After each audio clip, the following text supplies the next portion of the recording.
Hello, Hero of Collectors here. How's it going, everybody? Hope y'all are doing fantastic. I know I am. And today we're going to be doing a quick review and ranking of the X-Men Villains 5-pack. I am really late to the game on this pack, but I finally have it. I have some thoughts, and I'm going to share them with you. So, without further ado, let's get into it. All right, we're going to talk very quickly about these 5 figures. Starting off, we're going to go with Random, one of the 2 figures I know the least about in this pack. Now, I will say Random kind of took me by surprise. I was not expecting to have as much fun as I did with the figure. It was fun to pose, and the arm really gave it a dynamic feel because you can, put in some blast effects into the actual holes. Not that they port in, but that you could make it work with you to give it that look, like he's blasting out of the gun arm. The details on him are executed pretty well. He's got like a tattoo that's very crisp and like the stubble on his face. And like I mentioned earlier, the gun arm is lots of fun. And it kind of took me by surprise on how much I enjoyed actually using that in photos. The bad on him is his gun arm was actually kind of warped and doesn't like to really sit straight even when you're posing him. It always kind of has like a tilt to it.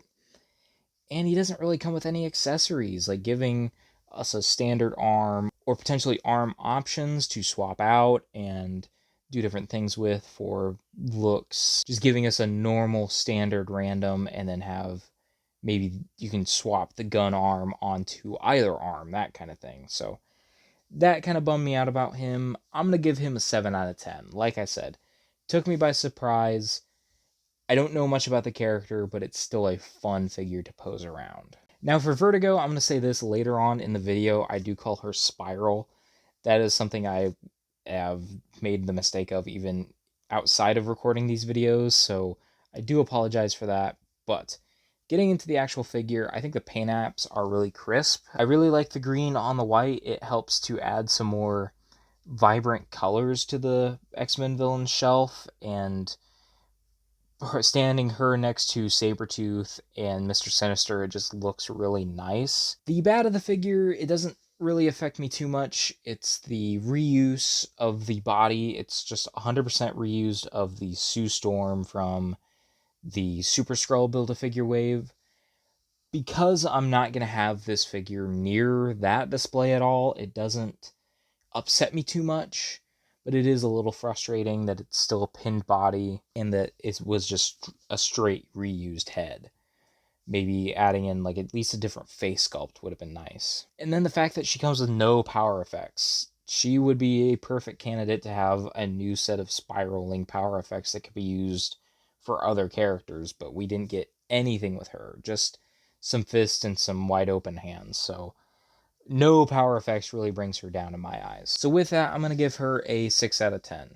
And we're going to move on to Pretty Boy, who was one of 2 figures I was most looking forward to in this pack. And he's executed pretty well. I like the new body that they used. It fits a lot of the comic artwork that I have seen. Even reuses the arms from the new Silvermane figure, or maybe Silvermane reuses the arms from Pretty Boy. I don't know which one came first. The head looks great, and he came with some great accessories, set of fists, set of grip hands, guns, blast effects, everything you need for a Pretty Boy in my opinion. Now getting into the bad of the figure, his neck articulation isn't the greatest. It's the double ball peg, so it has the tilt and all that, but it doesn't have the up and down range that I like. The torso crunch is kind of a pain. I don't know where the actual like abdomen is supposed to go, like what part's supposed to be facing forward. But no matter where I have it, it just doesn't want to crunch the right way. It always wants to go at an angle for some reason. So that's frustrating. And then I don't know if it's just my copy or this is across the board, but one leg is actually taller than the other, so getting him to stand vanilla or just kind of balance at all is kind of a pain. But despite those problems, I still had a lot of fun with this figure, and I'm going to give him an 8 out of 10. Moving on to Strife, I just want to say I never had the original Strife figure. I always wanted it, but it was just one I hadn't backtracked to get quite yet. And then once this 5-pack was announced, I just wrote that one off completely in favor of this new one. And this new one, I do really appreciate the new molding that they did, giving him some pinless tech, updating the helmet, and just little new bits here and there to make it a more accurate costume. And overall, he has a really good presence, especially posed next to a lot of the other villains on the shelf. It's just a really well represented look for the Strife character. And in the bad, his head articulation is kind of a pain. I know it's because of the helmet, it's because of the design, so I can't fault it too much.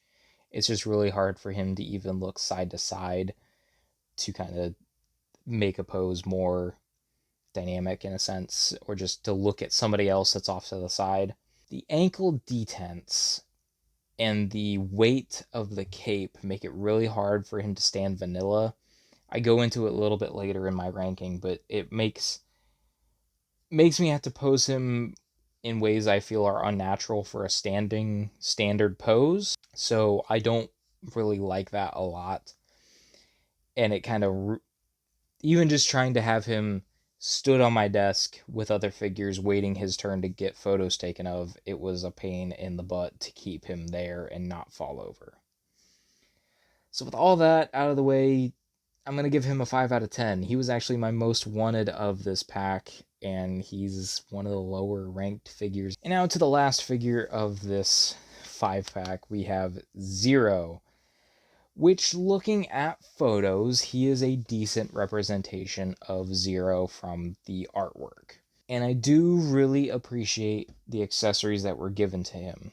His fist hands, he's got flat palm hands, and he has the portal, because from what I was able to take the photos that I found, and I was able to get all of those photos represented with posing with what was given to him. The bad about this figure is he's just boring. He's on an older mold that's pinned, so he's a little jelly-legged, and he's just a plain white costume with 2 circles. And I don't know much about the character. I wasn't sure about much of his personality, so I just was not having as good of a time with him. It was just kind of a boring figure experience, despite me being able to get him into the poses that I found online. And so with that, I'm going to give him a 5 out of 10, and we'll move right on into the ranking of the 5-pack. Alright, now that all my thoughts on these figures are out of the way, let's actually rank this pack. And I will say, my ranking before buying this, I thought was going to be far different than what my ranking is now that I have these figures in hand. And I guess that kind of goes to show of, even though you may know something about a figure beforehand, the in-hand really affects the experience of collecting and buying. So we're going to start with what is my actual ranking for this pack. So at the bottom for number 5 is Zero. It's just not the most exciting figure, and I don't really know much about him. So he is at number 5. At number 4, I'm giving it to Strife. This was actually my most anticipated figure from this pack. But man, is he frustrating to pose and stand, even just vanilla. I have to have his back arch so far back just to get him to stand properly, because his ankle detents need to go so far forward. The cape doesn't provide any support unless you have him this far back. And the head, I understand that it's the design, and they are rubber pieces, but it's really hard to get him to look in different directions with this helmet. And now in the number 3 spot, I'm going to give it to Spiral. This is still a fun figure. It just really would have been nice if she came with some power effects, maybe some new ones, since a lot of this pack is some reuse. I mean, there is a brand new figure, but still, some new effects to really display her powers. The whole reuse doesn't bother me. It just would have been nice to get a little something to brighten up the figure, really spruce it up, make it more dynamic. So number 2, Random. Despite not knowing much about this character, the design is at least fun and eye-catching, and these were kind of fun to pose with. Him doing different gun poses and whatnot. I was able to get some blast effects in there, so I at least had a good time posing this figure, and despite not knowing much about him, I was able to do enough to have a fun experience with him. Still don't know where I'm going to display him, but I'm more happy to have Random now than I was before I bought the pack. And then at number 1, of course, is Pretty Boy. Despite my few issues with the torso joint and the head/neck articulation, this figure is just a lot of fun. And the whole new mold is great. The limbs are all fun to pose. I think one leg is actually longer than the other, so that does make vanilla poses hard, but as you can see, he looks fantastic in this crouch pose. So he was my number 2 most anticipated figure from this pack, but he managed to get the number 1 spot because, well, he's just a better figure than what Strife was, because he was my most anticipated of the pack. But let me know what your ranking is of these figures, and let me know if you like the review. I had a lot of fun trying to learn some more about these characters and find reference for photos, despite the issues that I had with these figures. So I hope you enjoyed this review and ranking. Make sure you like, comment, and subscribe, and I will talk to you all in another video, another post, another time.